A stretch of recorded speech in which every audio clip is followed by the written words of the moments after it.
I'm believing every time I partake of this bread and I drink this juice, I'm eating the Lord's body.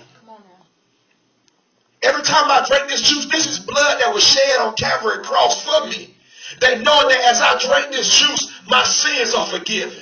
It bringing me into remembrance. It's to bring us into remembrance what he did for us on that cross. That means that I ain't got to deal with these things that I deal with, even what I may feel in my natural body, even what may go through in what I deal with in my mind, even though when people try to bring up my sins in my past or what I have done, because when I partake this, I'm stepping in another realm, saying, God, I trust you and I believe what you did for me on that cross.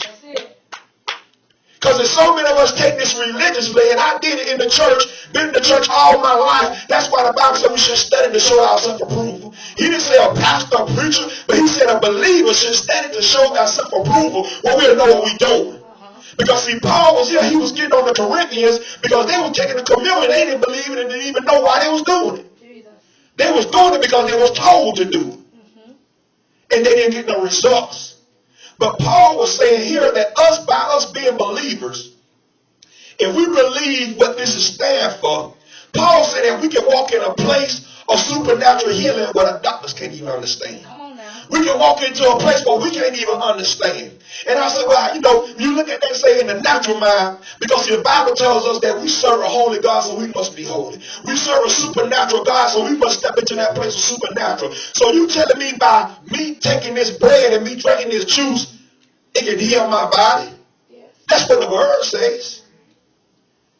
Whatever I'm going through mentally, even something that generation, something that I may have not caused, maybe something in my bloodline that I'm experiencing because somebody else did, but by me partaking of this and believing what it stands for, I can get delivered.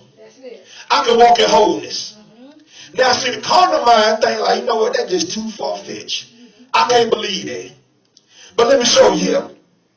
It's a place in the supernatural where God wants the believer to step into, where we can walk and we can have these things. Because, see, I done got to a point where I'm just fed up with just saying I'm a Christian. With just saying, ooh, I go to church, we had an awesome time, but ain't no results. We had a powerful time in the Lord, but where's the results? See, the thing about it, the apostles went around preaching and teaching the gospel, but they say the Bible says signs and wonders follow those who believe. So it's time for us to step into that realm. Come on now. For us to step in that realm when we start seeing the manifestation, because we are the miracles. See, the miracles, God want to use us to help me, Holy Ghost, to show forth his miracle in the earth realm. But we looking for it everywhere else. But he said, I'm going to use you. That's all I've been hearing this year. I'm going to use you. I'm going to show the world that I'm going to use you to be a miracle. He want to use you to be a miracle. Even to those who are around you, those who walk and say, you know what, they diagnosed me with this. They just said this and they said this. But I tell you, you step into this place right here. In this community, believing, because see, this right here, going again, this is a symbolic of what he did on the cross. The Bible said that his body was bruised. This bread represented his body. His blood shed and it ran down. Come on now. This juice represents his blood. So we step into that place. We stepping into a place of God with his wholeness.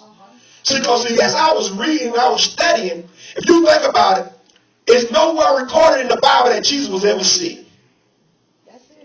Now, he was in human form just like we was. But he never had a cold, flu, cough, nothing. How can that be? How is that possible? Do you know anybody that been on earth that ain't never had a headache? But it ain't nowhere in the Bible showing Jesus had any ailments.